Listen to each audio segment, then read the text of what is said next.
माननीय अध्यक्ष महोदय, मैं अपनी सरकार का चौथा बजट प्रस्तुत करने के पूर्व मैं युद्ध की विभीषिका से आशंकित संपूर्ण विश्व के लिए मंगल कामना यजुर्वेद की इन पंक्तियों के साथ करना चाहता हूं। ओम विश्वानि देव सवितः दुरितानि परासु यत् भद्रम तत् न आसु।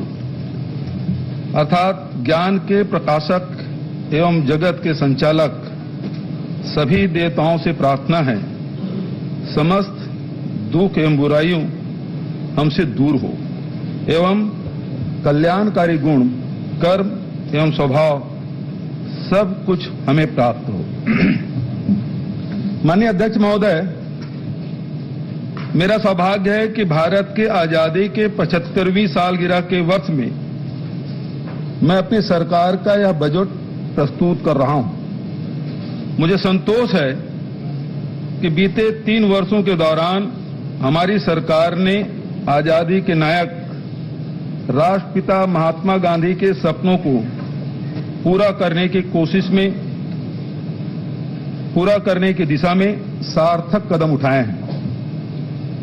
बापू की स्मृतियों को संजोने एवं उनके विचारों पर आधारित विकास के रास्ते को प्रदर्शित करने के लिए नवा रायपुर में सेवाग्राम की स्थापना की जाएगी। इस परियोजना की अनुमानित लागत 100 करोड़ है।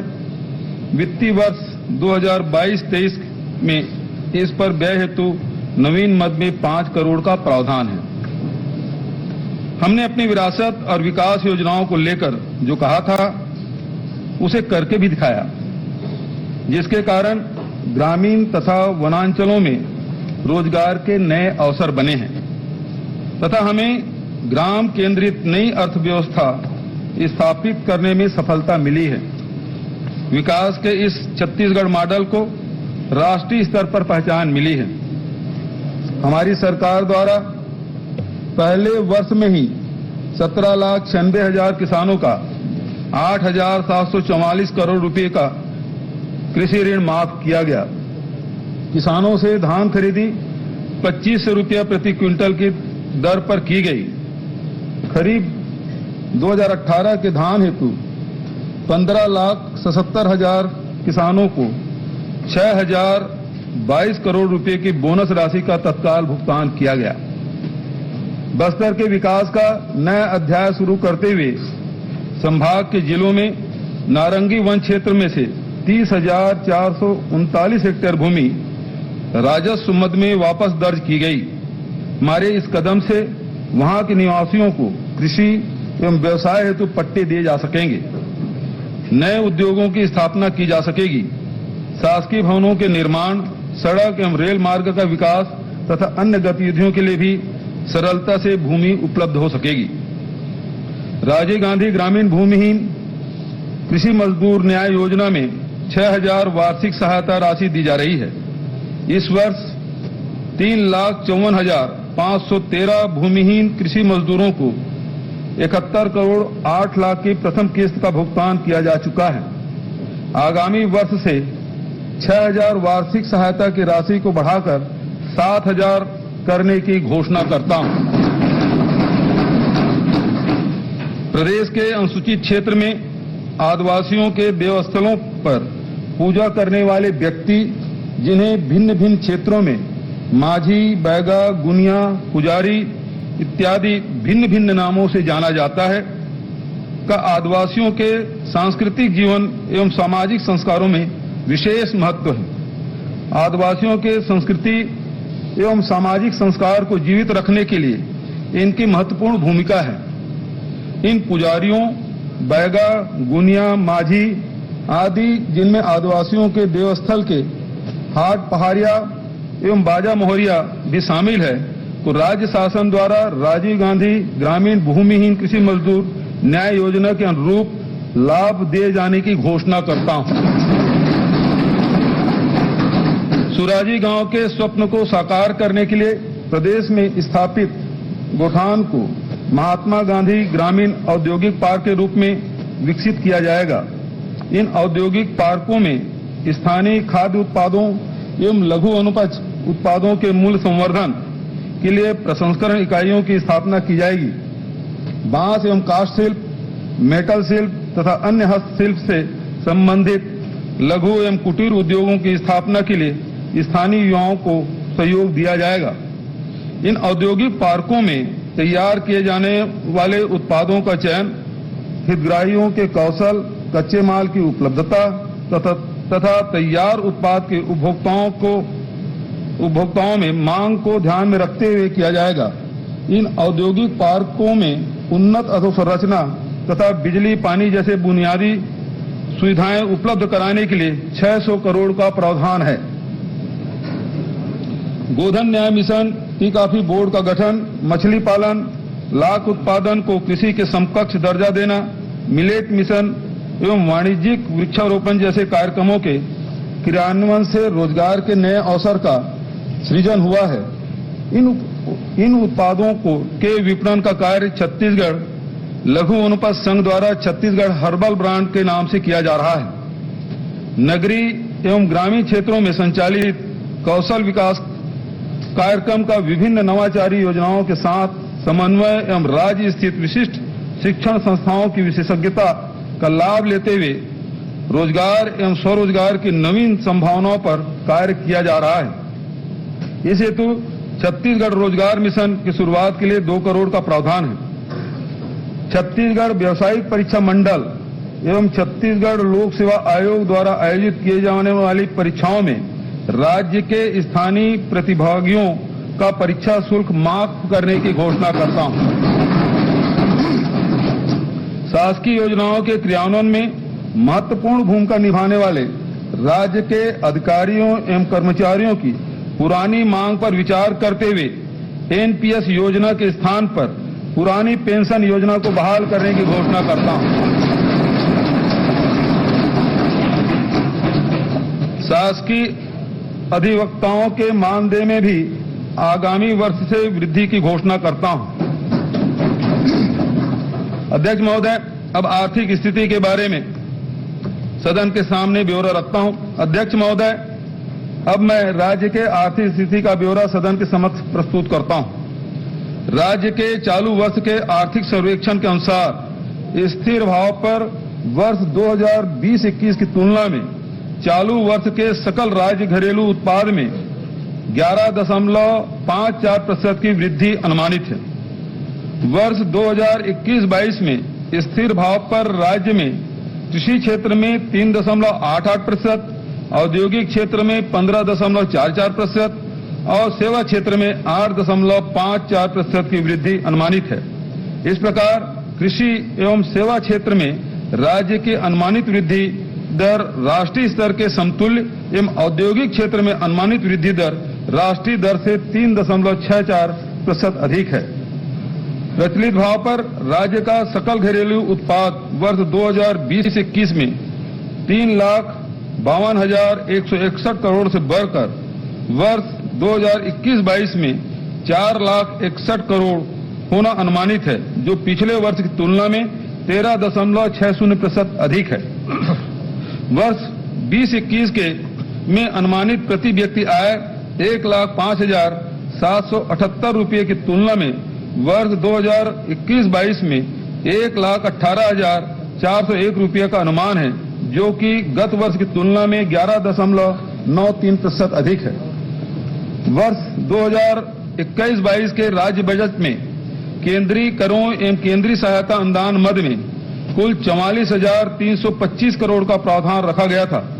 वर्ष 22-23 में केंद्रीय बजट को देखते हुए इस वर्ष राज्य के बजट में कुल 44,573 करोड़ की राशि केंद्र से प्राप्त होना अनुमानित है। जून 2022 के पश्चात जीएसटी क्षतिपूर्ति अनुदान समाप्त किए जाने के कारण केंद्रीय प्राप्तियों में कम वृद्धि अनुमानित है। वर्ष 2021-22 के बजट में राज्य के स्वयं के कर एवं करेत्तर राजस्व से कुल 35,000 करोड़ की प्राप्ति अनुमानित की गई थी।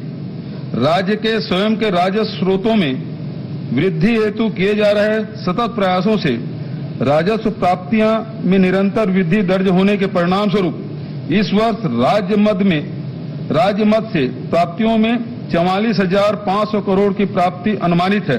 इस प्रकार राज्य के स्वयं के राजस्व प्राप्तियों में 27% की वृद्धि की तुलना में केंद्रीय प्राप्तियों में केवल 1% की वृद्धि अनुमानित है। कृषि एवं ग्रामीण अर्थव्यवस्था, किसानों की उन्नति के लिए हमारी सरकार के द्वारा किए गए ठोस प्रयासों का परिणाम है कि राज्य में कृषि एक लाभप्रद व्यवसाय के रूप में उभरा है। खरीफ वर्ष 2017 में 12 लाख किसानों से उपार्जित 57 लाख मीट्रिक टन धान की तुलना में खरीफ वर्ष 2021 में 21,77,000 किसानों से 98 लाख मीट्रिक टन धान उपार्जित किया गया। इस प्रकार विगत 3 वर्षों के दौरान 9,77,000 नए किसानों का पंजीयन हुआ है एवं उपार्जित धान की मात्रा में भी 41 लाख मीट्रिक टन की वृद्धि दर्ज की गई है। धान सहित समस्त खरीफ फसलों, लघु धान्य फसलों, उद्यानिकी फसलों को बढ़ावा देने के लिए राजीव गांधी किसान न्याय योजना के अंतर्गत प्रति एकड़ अधिकतम 10,000 के आदान सहायता देने की व्यवस्था है। विगत 2 वर्षों में 10,152 करोड़ की सहायता राशि 20 लाख से अधिक किसानों को भुगतान की जा चुकी है। इस योजना के लिए 6,000 करोड़ का प्रावधान है। विविध फसलों को बढ़ावा देने के क्रम में गन्ना की खरीदी न्यूनतम समर्थन मूल्य 271 रुपए के स्थान पर 355 रुपए प्रति क्विंटल की दर से की जा रही है। इस वर्ष 12 लाख मीट्रिक टन गन्ना खरीदे हेतु 112 करोड़ का प्रावधान है। पिछड़े क्षेत्र वाले 14 जिलों में 25 विकास खंडों में पोषण सुरक्षा, कृषि उत्पाद का मूल्य संवर्धन एवं कृषकों के आर्थिक स्थिति में सुधार हेतु चिराग परियोजना प्रारंभ की गई है। इसके लिए 200 करोड़ का प्रावधान है। प्रदेश के किसानों को उच्च गुणवत्ता युक्त प्रमाणित बीज की उपलब्धता सुनिश्चित करने हेतु कृषक समग्र विकास योजना में 123 करोड़ का बजट प्रावधान है। फसल बीमा योजना में 575 करोड़, राष्ट्रीय खाद्य सुरक्षा मिशन योजना में 323 करोड़, प्रधानमंत्री कृषि सिंचाई योजना में ड्रिप एवं स्प्रिंकलर स्थापित करने के लिए 60 करोड़ एवं कृषि यंत्रों के वितरण एवं प्रचार प्रसार हेतु 87 करोड़ का प्रावधान है। 10,404 हेक्टेयर क्षेत्र में बहुवर्षीय फलोद्यान तथा 9,600 हेक्टेयर क्षेत्र में सब्जी उत्पादन एवं 1,895 हेक्टेयर क्षेत्र में फूलों की खेती के लिए कृषकों को सहायता अनुदान का लक्ष्य रखा गया है।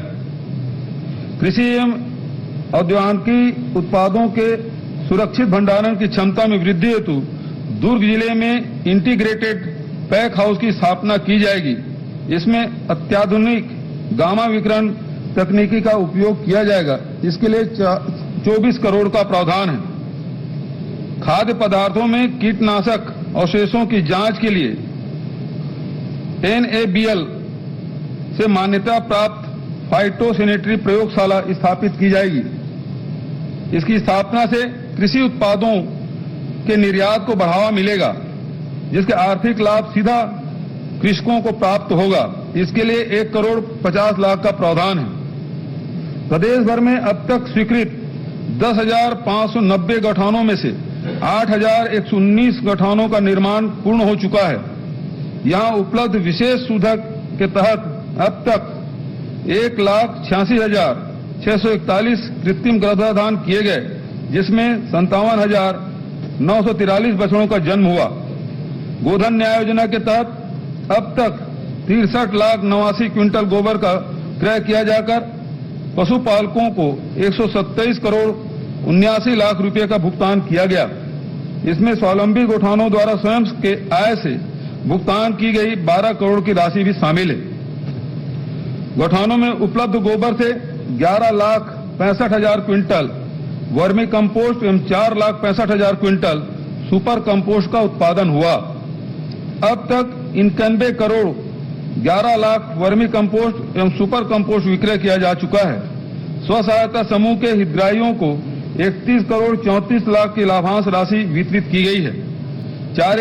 की व्यवस्था हेतु अब तक 7,000 चारागाहों की स्वीकृति दी गई है। लगभग 5,000 चारागाहों में चारा रोपण किया जाकर गौठानों में हरा चारा उपलब्ध कराया जा रहा है। सूखा चारा उपलब्ध कराने हेतु ग्रामीणों को पैरादान के लिए जागरूक एवं प्रेरित करके गौठान में 15,67,000 क्विंटल पैरा एकत्रित किया गया है। गौठानों को रूरल इंडस्ट्रियल पार्क के रूप में विकसित करते हुए अब तक 750 गौठानों में 21 तेल मिल, 28 दाल मिल, 40 आटा मिल एवं 680 मिनी राइस मिलों की स्थापना की गई है। सिंचाई परियोजना का वास्तविक लाभ किसानों तक पहुंचाने की दिशा में ठोस कदम उठाते हुए लघु एवं मध्यम सिंचाई योजनाओं पर हमने विशेष ध्यान दिया है। परिणाम स्वरूप 2018 में वास्तविक सिंचाई क्षेत्रफल 10,90,000 हेक्टेयर से बढ़ाकर अब 13,58,000 हेक्टेयर हो चुका है। वर्ष 2022-23 में 1,705 नवीन कार्यों के लिए 300 करोड़ का प्रावधान है। इन कार्यों में 2,32,000 हेक्टेयर क्षेत्र में सिंचाई क्षमता विकसित होगी। नवीन मद अंतर्गत 249 बृहद कार्य, 53 मध्यम कार्य और 835 लघु सिंचाई कार्य तथा 404 एनीकट एवं स्टाफ डैम निर्माण कार्य शामिल है।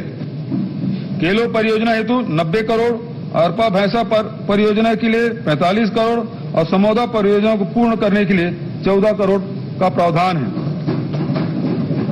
नाबार्ड की सहायता से सिंचाई परियोजनाओं के निर्माण हेतु 690 करोड़, लघु सिंचाई परियोजनाओं के लिए 931 करोड़, एनीकट एवं स्टाफ डैम निर्माण के लिए 260 करोड़ तथा तटबंध निर्माण कार्य हेतु 125 करोड़ का प्रावधान है। इस वर्ष 10 बृहद, 15 मध्यम, 3 लघु सिंचाई एवं 6 मेगा उद्वहन सिंचाई परियोजनाओं के सर्वेक्षण हेतु 3 करोड़ 10 लाख का प्रावधान है। बृहद एवं मध्यम सिंचाई परियोजनाओं के संधारण हेतु 100 करोड़ का प्रावधान है। 5 HP तक के कृषि पंपों को निःशुल्क विद्युत प्रदाय हेतु अनुदान योजना के लिए 2,600 करोड़ का प्रावधान है। इस योजना से लगभग 5 लाख किसानों को लाभ मिलेगा।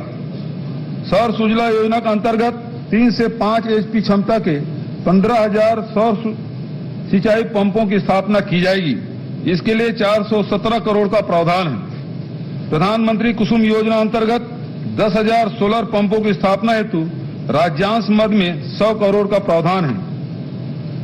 राज्य ग्रामीण आजीविका मिशन अंतर्गत 7 जिलों के 43 संकुल संगठनों में डिजिटल लेन देन को बढ़ावा देते हुए कैशलेस इकोनॉमी बनाने का प्रयास किया जा रहा है। उत्थान परियोजना अंतर्गत प्रदेश के 9 जिलों में विशेष पिछड़ी जनजाति की 172 महिलाओं को CRP के रूप में प्रशिक्षित करके कुल 9,820 परिवारों को लाभान्वित किया जाएगा।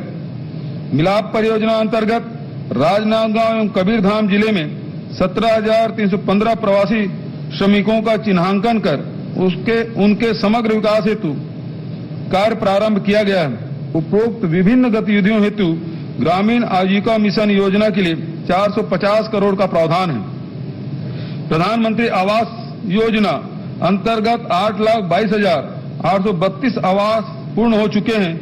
योजना में 800 करोड़ का प्रावधान है। स्वच्छ भारत मिशन ग्रामीण अंतर्गत 3,082 गांवों में ठोस एवं तरल अपशिष्ट प्रबंधन कार्य तथा 275 ग्राम पंचायतों में बायोगैस संयंत्र की स्थापना का कार्य पूर्ण हो चुका है। योजना में 500 करोड़ का प्रावधान है। प्रधानमंत्री ग्राम सड़क योजना अंतर्गत 900 किलोमीटर सड़क एवं 24 बृहद पुलों के निर्माण का भौतिक लक्ष्य है। नक्सल प्रभावित जिले बीजापुर, सुकमा एवं दंतेवाड़ा में 47 स्टील ब्रिज का निर्माण का प्रस्ताव है। योजना में 1,675 करोड़ का प्रावधान है। मुख्यमंत्री समग्र ग्रामीण विकास योजना में 200 करोड़, ग्राम पंचायत को मूलभूत कार्य हेतु अनुदान योजना में 260 करोड़ तथा 15वें वित्त आयोग के अनुशंसा पर पंचायतों को अनुदान मद में 1,114 करोड़ का प्रावधान है। बस्तर संभाग में उपलब्ध रैली कुकुन वर्तमान में व्यापारियों द्वारा क्रय करके अन्य राज्यों को निर्यात किए जाने के कारण राज्य की जनता को समुचित आर्थिक लाभ नहीं मिल पाता था। अब रैली कुकून का संग्रहण कर राज्य में ही धागा उत्पादन एवं प्रसंस्करण की व्यवस्था के लिए मुख्यमंत्री रेशम मिशन की शुरुआत की जाएगी। रेशम विभाग के माध्यम से रैली कुकून क्रय करने हेतु ग्राम नानगुर विकासखंड जगदलपुर में ककून बैंक की स्थापना की जाएगी। संग्रहित रैली कुकून 200 स्व सहायता समूहों को धागाकरण के लिए वितरण किया जाएगा। स्व सहायता समूह को धागाकरण हेतु प्रशिक्षण एवं मशीन उपकरण की सहायता दी जाएगी। पोस्ट यार्न गतिविधियों के लिए सामान्य सुविधा केंद्र की स्थापना की जाएगी। मिशन के माध्यम से 200 स्व सहायता समूह के लगभग 4000 महिलाओं को प्रति माह 6 से 7 हजार तक की अतिरिक्त आय प्राप्त होगी। इसके लिए 4 करोड़ 53 लाख का बजट प्रावधान है। कुम्हार परिवारों द्वारा पारंपरिक लकड़ी के चाक से मिट्टी के बर्तन, गमले, खपरा आदि का निर्माण जीविकोपार्जन के लिए किया जाता है। कार्य कुशलता एवं गुणवत्ता में वृद्धि के लिए कुम्हार परिवारों को विद्युत चाक का वितरण किया जाएगा। इसके लिए 2 करोड़ का प्रावधान है। पेयजल सुविधाएं, राज्य में 48,60,000 परिवारों को घरेलू नल कनेक्शन माध्यम से स्वच्छ पेयजल उपलब्ध कराने का लक्ष्य है। इस हेतु जल जीवन मिशन में 1000 करोड़ का प्रावधान है। नगरीय निकायों में जल प्रदाय योजना के लिए अनुदान मद में 30 करोड़ तथा ऋण हेतु 55 करोड़ का प्रावधान है। गठानों में 860 नग नलकूप खनन हेतु 10 करोड़ का प्रावधान है। नवा रायपुर अटल नगर क्षेत्र में ग्रीष्म काल में पानी की समस्या के निराकरण हेतु रविशंकर जलाशय से टीला एनीकट तक पाइपलाइन बिछाने की अनुमानित लागत 106 करोड़ है। इस हेतु नवीन मद में 2 करोड़ प्रावधान है। कमजोर एवं आर्थिक स्थिति वाले परिवारों के बच्चों को आधुनिक शिक्षा अधोसंरचना का लाभ दिलाने का हमारा प्रयास सफल रहा है। अंग्रेजी माध्यम से संचालित 171 स्वामी आत्मानंद उत्कृष्ट विद्यालयों में 1,35,000 विद्यार्थियों ने प्रवेश लिया है। इस नई पहल के प्रति अभिभावक एवं विद्यार्थियों की अभिरुचि को देखते हुए इस वर्ष से हिंदी माध्यम के भी 32 स्वामी आत्मानंद विद्यालय प्रारंभ करने का निर्णय लिया गया है। इससे 17,500 बच्चे लाभान्वित होंगे। इस वर्ष 11 पूर्व माध्यमिक शालाओं को हाई स्कूल में एवं 12 हाई स्कूल को हायर सेकेंडरी विद्यालयों में उन्नयन किए जाने हेतु नवीन मद में प्रावधान है। भवन विहीन 40 हाई स्कूलों 17 हायर सेकेंडरी विद्यालयों के लिए नवीन भवन का निर्माण किया जाएगा। इसके लिए 50 करोड़ का प्रावधान है। रामकृष्ण मिशन आश्रम नारायणपुर द्वारा संचालित आवासीय विद्यालय कुतुल, कच्चापाल, इरक भट्टी, कुंदला एवं आकाबेड़ा में कर्मचारी आवास एवं अहाता निर्माण हेतु 6 करोड़ 95 लाख का नवीन मद में प्रावधान है। अनुसूचित जाति एवं जनजाति वर्ग के विद्यार्थियों के लिए संचालित भवन विहीन छात्रावास आवासों हेतु 106 भवन का निर्माण किया जाएगा। इस हेतु 50 करोड़ का प्रावधान है। बस्तर जिला जगदलपुर, बासिंग जिला बालोद, माकड़ी जिला कोंडागांव में शासकीय महाविद्यालय एवं मुंगेली में शासकीय कन्या महाविद्यालय की स्थापना के लिए बजट में प्रावधान है। 16 शासकीय महाविद्यालयों में स्नातक स्तर पर नवीन संकाय तथा 23 शासकीय महाविद्यालय में स्नातकोत्तर स्तर पर नवीन संकाय खोलने हेतु बजट में प्रावधान है। भवन विहीन 18 शासकीय महाविद्यालयों के लिए नवीन भवन का निर्माण तथा 22 महाविद्यालयों में अतिरिक्त अध्यापन कक्षों का निर्माण तथा शासकीय महाविद्यालय सीतापुर जिला सरगुजा में ऑडिटोरियम का निर्माण किया जाएगा। शासकीय महाविद्यालय पखांजूर में कन्या एवं बालक छात्रावास की स्थापना एवं भवन निर्माण के लिए 2 करोड़ 30 लाख का प्रावधान है। प्रदेश में 28 औद्योगिक प्रशिक्षण संस्थाओं में संबद्ध हायर सेकेंडरी स्कूल के विद्यार्थियों के मांग अनुसार नवीन ट्रेड प्रारंभ करने के लिए बजट में सेटअप एवं 10 करोड़ 96 लाख का प्रावधान है। महिला एवं बाल विकास, एकीकृत बाल विकास सेवा, मुख्यमंत्री बाल संदर्भ योजना, वजन त्योहार तथा नवा जतन कार्यक्रम जैसी योजनाओं एवं मुख्यमंत्री पोषण अभियान के समन्वित प्रयास से विगत 3 वर्षों के दौरान कुपोषण में 8.7% की कमी दर्ज की गई है। राष्ट्रीय परिवार स्वास्थ्य सर्वेक्षण 5 के मुताबिक राज्य में कुपोषण का प्रतिशत 31.3 है, जो कुपोषण के राष्ट्रीय औसत 32.1% से कम है। वर्ष 2019 में 4,33,000 कुपोषित बच्चों को चिन्हांकित करके मुख्यमंत्री सुपोषण अभियान प्रारंभ किया गया था। इनमें से 1,72,000 बच्चे अब तक कुपोषण के कुचक्र से बाहर आ चुके हैं। छत्तीसगढ़ महिला कोष द्वारा वितरित महिला स्व सहायता समूह का 12 करोड़ 77 लाख का बकाया ऋण माफ किया गया है। इस योजना में दिए जाने वाले प्रथम ऋण की सीमा 50,000 से बढ़ाकर 1 लाख से 2 लाख तक कर दी गई है। प्रथम ऋण को सफलतापूर्वक वापस करने पर 2 लाख से 4 लाख तक के द्वितीय ऋण का प्रावधान किया गया है।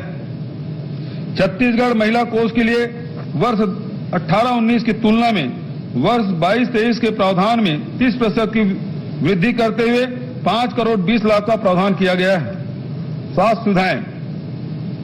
प्रदेश की स्वास्थ्य सुविधाओं को सुदृढ़ बनाने हेतु नवीन भवनों का निर्माण, आधुनिक लैब एवं उपकरणों की स्थापना के साथ साथ अतिरिक्त मानव संसाधन की व्यवस्था हेतु प्रयास किए गए हैं। विगत 2 वर्षों के दौरान स्वास्थ्य विभाग में 2,409 पदों पर भर्ती की गई, जिसमें चिकित्सा अधिकारी 1,329, बहुउद्देशीय पुरुष स्वास्थ्य कार्यकर्ता 282 एवं बहुउद्देशीय महिला स्वास्थ्य कार्यकर्ता 328, लैब टेक्नीशियन 278 एवं तृतीय एवं चतुर्थ श्रेणी के 192 कर्मचारी सम्मिलित हैं। राष्ट्रीय गुणवत्ता आश्वासन कार्यक्रम के तहत राज्य के 3 जिले अस्पताल एवं 18 प्राथमिक स्वास्थ्य केंद्र सहित कुल 27 अस्पतालों को भारत सरकार के स्वास्थ्य एवं परिवार कल्याण मंत्रालय द्वारा गुणवत्ता प्रमाण पत्र प्रदान किया गया है। जगरगुंडा जिला सुकमा में 30 बिस्तर सामुदायिक स्वास्थ्य केंद्र एवं अहिवारा जिला दुर्ग में 10 बिस्तर, एनआरसी की स्थापना हेतु 45 नवीन पदों के सृजन एवं खैरागढ़ में 50 बिस्तर सिविल अस्पताल के भवन निर्माण हेतु बजट में प्रावधान है। अंबिकापुर एवं कांकेर के चिकित्सा महाविद्यालयों में उपकरण क्रय हेतु 37 करोड़ तथा रायपुर चिकित्सा महाविद्यालय में कार्डियोवेस्कुलर एवं फोरेंसिक सर्जरी विभाग में 150 पदों के सृजन हेतु नवीन मद का प्रावधान है। चिकित्सा महाविद्यालय रायपुर में स्नातक छात्र छात्राओं के लिए छात्रावास निर्माण तथा कर्मचारियों के लिए आवास निर्माण हेतु 3 करोड़ का प्रावधान है। प्रधानमंत्री Ayushman Bharat health infrastructure mission हेतु 126 करोड़ एवं 15 वित्त आयोग अंतर्गत 454 करोड़ का नवीन मद में प्रावधान है। वानिकी गतिविधियां। कैंपा मद की राशि से क्षतिपूर्ति वानिकीकरण के अतिरिक्त वनों की सुरक्षा, वन प्राणियों के रहवास में सुधार तथा वन क्षेत्र में भूजल संरक्षण के कार्य स्वीकृत किए गए हैं। वर्ष 2022-23 की कार्य योजना में 1,950 नालों को उपचारित करने के लिए 300 करोड़ का प्रस्ताव है। वन प्रबंधन समिति के सदस्यों को स्व सहायता समूह का गठन कर वन उपज आधारित लघु एवं मध्यम उद्योगों के माध्यम से वैकल्पिक रोजगार उपलब्ध कराया जा रहा है। छत्तीसगढ़ लघु वनोपज संघ द्वारा वर्तमान में 65 वनोपज का क्रय किया जा रहा है। संघ द्वारा 2018 में 3 करोड़ 81 लाख के वनोपज का क्रय किया गया था, जबकि 2020-21 में क्रय किए गए वनोपज का मूल्य 153 करोड़ है। छत्तीसगढ़ लघु वनोपज संघ के द्वारा कोदो कुटकी 3,000 रुपये एवं रागी 3,377 रुपये प्रति क्विंटल की दर से क्रय किया जा रहा है। साथ ही 10,000 प्रति एकड़ की दर से सहायता राशि भी प्रदान की जा रही है। प्रदेश के विभिन्न स्व सहायता समूहों द्वारा उत्पादित सामग्री के विक्रय हेतु प्रत्येक नगरीय निकाय क्षेत्र में सी मार्ट की स्थापना की जाएगी। इसके लिए 5 करोड़ का प्रावधान है। नगरीय सुविधाएं। नागरिकों को उचित मूल्य पर जेनरिक दवाइयां एवं सर्जिकल सामान उपलब्ध कराने के लिए 136 Shri Dhanvantari generic medical store की स्थापना की गई है। इस योजना के तहत अब तक 17 करोड़ 92 लाख बाजार मूल्य की दवाइयों पर 10 करोड़ रुपए की छूट देते हुए 5,92,000 नागरिकों को लाभान्वित किया गया है। मुख्यमंत्री शहरी स्लम स्वास्थ्य योजना के तहत 14 नगर निगमों में 60 मोबाइल एम्बुलेंस एवं दाई दीदी क्लिनिक का संचालन किया जा रहा है। योजना की सफलता को देखते हुए इसे प्रदेश के समस्त नगर पालिका एवं नगर पंचायतों के लिए भी लागू किया जाएगा।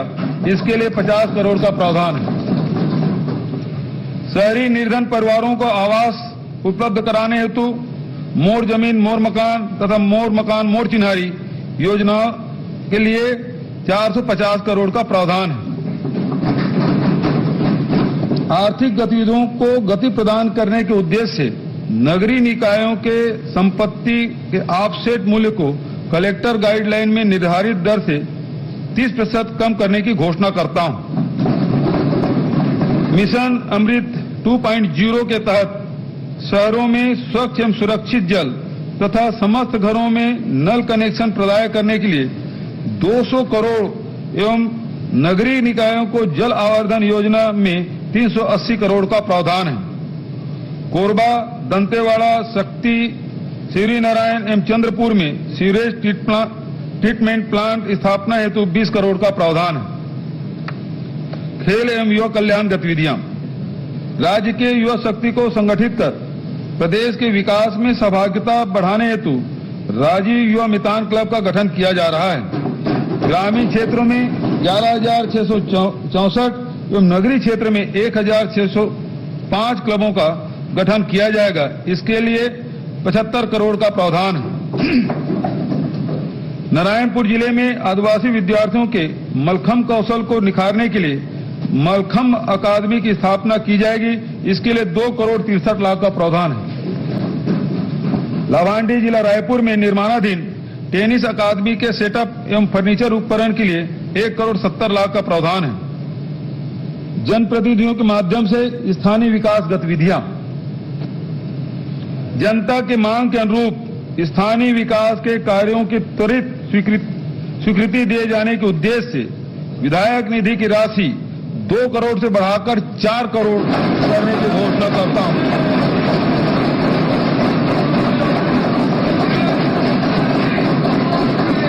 इसके लिए इसमें तो आप लोग भी 364 करोड़ का प्रावधान, इसमें तो ताली आप लोग भी बजाइए भाई। धन्यवाद धन्यवाद। क्या क्या निकल रहा है देख करो, एक बार तो बोल दो क्या क्या निकल रहा है। कर रहे हैं, दिल से कर रहे हैं। प्रभारी मंत्री के कटनी में भी बंद करवा दो।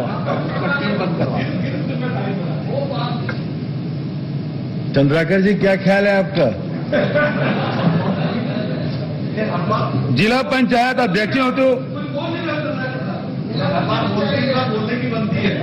जिला पंचायत अध्यक्षों हेतु 15 लाख, उपाध्यक्षों हेतु 10 लाख एवं सदस्यों हेतु वो थाली बजा रहे हैं 4 लाख। धर्मजीत भैया मैं फिर से पढ़ देता हूं, आप सुने नहीं। जिला पंचायत अध्यक्षों हेतु 15 लाख, उपाध्यक्षों हेतु 10 लाख एवं सदस्यों हेतु 4 लाख प्रति वर्ष के मान से जिला पंचायत विकास निधि योजना में 22 करोड़ का प्रावधान है।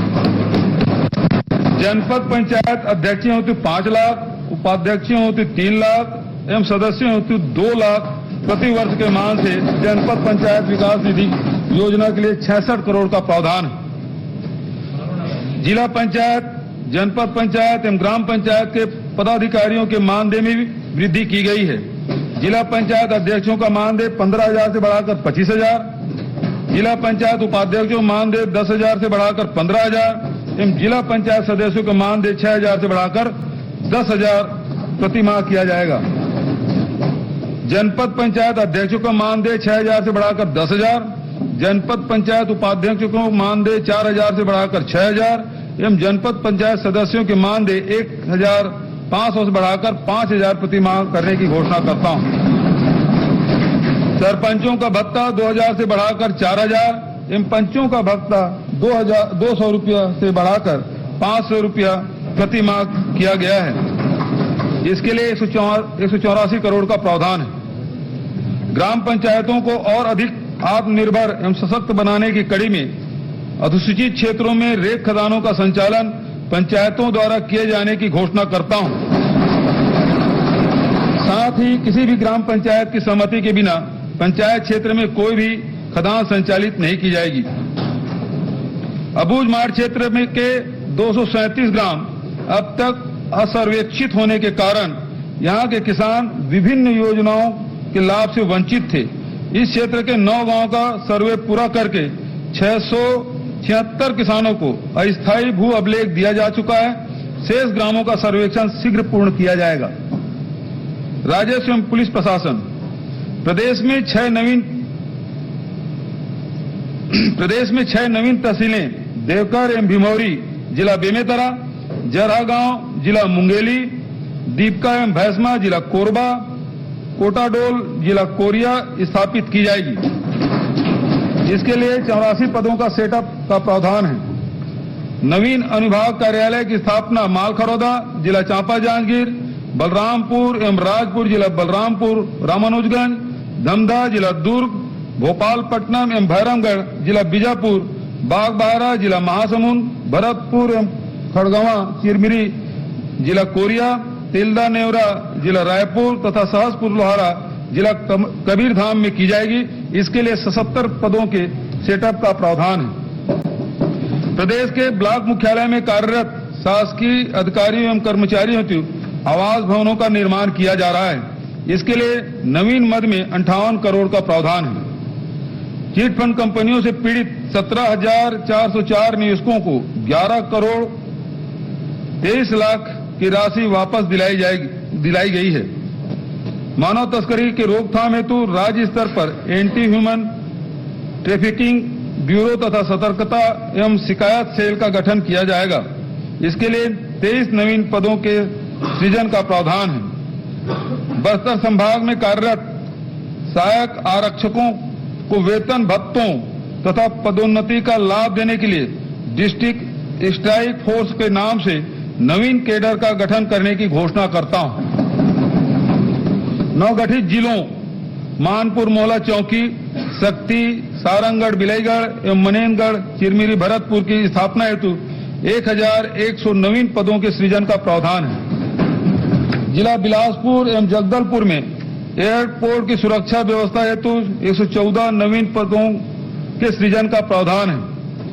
3 नवीन पुलिस चौकी क्रमशः भैंसा जिला रायपुर, घटारानी जमतई जिला गरियाबंद, राउत जिला जांजगीर की स्थापना हेतु 99 पदों के सृजन का प्रावधान है। 5 पुलिस चौकी क्रमशः मारो जिला बेमेतरा, जेवरा सिरसा जिला दुर्ग, नैला जिला जांजगीर चांपा, खरसिया जिला रायगढ़ एवं वाड्रप नगर जिला बलरामपुर के थाने में उन्नयन हेतु 226 नवीन पदों के सृजन का प्रावधान है। 300 नग बुलेट प्रूफ जैकेट क्रय हेतु 3 करोड़, वाटर कूलर क्रय हेतु 1 करोड़ 58 लाख तथा समस्त थानों में सीसीटीवी कैमरा लगाने हेतु 25 करोड़ का प्रावधान है। शहीदों के सम्मान हेतु रायपुर में छत्तीसगढ़ अमर जवान ज्योति स्मारक की स्थापना, पुलिस मेमोरियल टावर एवं अन्य निर्माण कार्यों के लिए बजट में प्रावधान है। पुलिस अधिकारियों एवं कर्मचारियों के आवासीय सुविधा हेतु 320 आवास गृहों को क्रय करने के लिए 65 करोड़ का प्रावधान है। राज्य के 9 जिलों में 50-50 बंदी क्षमता के बंदी बैरक निर्माण एवं अन्य निर्माण कार्य हेतु 16 करोड़ 96 लाख का प्रावधान है। भवन व सड़क निर्माण का एवं संधारण लोक निर्माण विभाग के बजट में कुल 6,638 करोड़ का प्रावधान है। राज्य बजट के अतिरिक्त अन्य संसाधनों से भी वित्त व्यवस्था करते हुए वर्तमान में 16,000 करोड़ से भी अधिक लागत के सड़क एवं पुल निर्माणाधीन है। राज्य मार्गों के निर्माण हेतु 228 करोड़, मुख्य जिला सड़कों के निर्माण हेतु 458 करोड़, ग्रामीण मार्गों के निर्माण हेतु 810 करोड़, वृहद एवं मध्यम पुलों के निर्माण हेतु 315 करोड़ एवं रेलवे ओवरब्रिज निर्माण हेतु 90 करोड़ का प्रावधान है। शहरी एवं ग्रामीण क्षेत्रों में कुल 659 नवीन निर्माण कार्य प्रस्तावित है। इसमें 502 सड़क कार्य हेतु 365 करोड़, 134 वृहद एवं मध्यम पुल कार्य हेतु 103 करोड़ तथा 8 नवीन शासकीय विश्राम गृहों के निर्माण हेतु 3 करोड़ का प्रावधान है। 15 रेलवे ओवरब्रिज कार्य के सर्वेक्षण हेतु 8 करोड़ 65 लाख का प्रावधान है। मुख्यमंत्री सुगम सड़क योजना अंतर्गत राज्य में निर्मित शासकीय भवनों जैसे स्कूल, स्वास्थ्य केंद्र, आंगनबाड़ी इत्यादि को पक्की सड़क से जोड़ने हेतु पहुंच मार्ग निर्माण की लोकप्रियता को देखते हुए बजट में 150 करोड़ का प्रावधान है। एशियन विकास बैंक की सहायता से निर्माणाधीन सड़क विकास परियोजना के लिए 884 करोड़ का प्रावधान है। नाबार्ड की सहायता से ग्रामीण मार्गों एवं मध्यम पुलों के निर्माण हेतु 236 करोड़ का प्रावधान है। वर्ष 2021-22 का पुनरीक्षित एवं 2022-23 का बजट अनुमान। अध्यक्ष महोदय, अब मैं 2021-22 का पुनरीक्षित एवं 2022-23 का बजट अनुमान सदन के समक्ष प्रस्तुत करता हूं। वर्ष 2021-22 में कुल प्राप्ति के बजट अनुमान 97,145 करोड़ की तुलना में पुनरीक्षित अनुमान 99,601 करोड़ है। इस प्रकार बजट अनुमान की तुलना में पुनरीक्षित अनुमान में 2.52% की वृद्धि अनुमानित है। कुल प्राप्तियों में होने वाली वृद्धि को देखते हुए अधिक आवश्यकता वाली योजनाओं हेतु अतिरिक्त राशि दिए जाने का प्रस्ताव है। परिणाम स्वरूप कुल व्यय का बजट अनुमान 97,106 करोड़ से बढ़कर पुनरीक्षित अनुमान 99,559 करोड़ प्रस्तावित किया गया है। वर्ष 2022-23 में 1,04,000 करोड़ की कुल प्राप्ति का बजट अनुमान है, जो गत वर्ष के अनुमानित बजट प्राप्तियों में से 7% अधिक है। कुल प्राप्तियों में राज्य के राजस्व प्राप्तियां 44,500 करोड़, केंद्र से प्राप्तियां 44,573 करोड़ एवं पूंजीगत व्यय 14,927 करोड़ अनुमानित है। वर्ष 2022-23 के लिए विनियोग का आकार 1,12,603 करोड़ का है। सकल व्यय से ऋणों की अदायगी एवं पुनर्प्राप्तियों को घटाने पर शुद्ध व्यय 1,04,000 करोड़ अनुमानित है। राजस्व व्यय 88,372 करोड़ एवं पूंजीगत व्यय 15,241 करोड़ है। वर्ष 2022-23 में पूंजीगत व्यय कुल व्यय का 14.6% है। प्रदेश में अनुसूचित जनजाति एवं अनुसूचित जाति वर्ग के विकास के लिए अनुसूचित जनजाति उपयोजना मद में 33% एवं अनुसूचित जाति उपयोजना मद में 12% का बजट प्रावधान किया गया है। वर्ष 2022-23 के बजट में सामाजिक क्षेत्र के लिए 37%, आर्थिक क्षेत्र के लिए 40% एवं सामान्य सेवा क्षेत्र के लिए 23% का प्रावधान किया गया है। राजकोषीय स्थिति। अध्यक्ष महोदय, राज्य का स्थापना व्यय प्रतिवर्ष बढ़ रहा है। राज्य के सभी वर्ग के लोगों को कल्याणकारी योजनाओं का समुचित लाभ देने के लिए भी प्रतिवर्ष अधिक राशि की आवश्यकता को देखते हुए राज्य के स्वयं के राजस्व को बढ़ाने की दिशा में हम निरंतर प्रयत्नशील हैं। राज्य में कर एवं करेत्तर राजस्व अर्जन करने वाले विभागों में प्रचलित कराधान नियम अधिनियम, प्रचलित कर दरों तथा अन्य सुसंगत दस्तावेजों का अध्ययन एवं समीक्षा करके कर वृद्धि के सुझाव प्रस्तुत करने हेतु वित्त विभाग के अंतर्गत करावर्धन प्रकोष्ठ का गठन किया जाएगा। पंजीयन विभाग के द्वारा अभिलेखों के पंजीयन शुल्क पर रोजगार एवं युवा विकास ऊपर अधिरोपित किया जाएगा, जिससे 100 करोड़ की अतिरिक्त आय होगी। मार्च 2021 की स्थिति में राज्य का ऋण भार कुल बजट की तुलना में 80% तथा राज्य के सकल घरेलू उत्पाद की तुलना में ऋण भार 22% है, जो कि भारत सरकार एवं अन्य राज्यों की तुलना में काफी बेहतर है। राज्य के आय व्यय को संतुलित रखने की दृष्टि से व्यय में मितव्ययता संबंधित प्रावधानों को आगे भी निरंतर रखा जाएगा। राज्य का सकल वित्तीय घाटा 14,600 करोड़ अनुमानित है। जो कि राज्य के सकल घरेलू उत्पाद का 3.3% है। वर्ष 2022-23 हेतु कुल प्राप्तियां 1,04,000 करोड़ के विरुद्ध शुद्ध व्यय 1,04,000 करोड़ अनुमानित है। राज्य के कुल राजस्व प्राप्तियां 89,073 करोड़ एवं कुल राजस्व व्यय 88,372 करोड़ अनुमानित है। अतः वर्ष 2022-23 में कुल 701 करोड़ का राजस्व अधिक रेवेन्यू सरप्लस अनुमानित है। कर प्रस्ताव। अध्यक्ष महोदय, वर्ष 2022-23 के लिए कोई कर प्रस्ताव नहीं है। इस प्रकार वर्ष 2022-23 का वार्षिक वित्तीय वितरण एवं अनुदान की मांगे सदन के समक्ष प्रस्तुत करता हूं।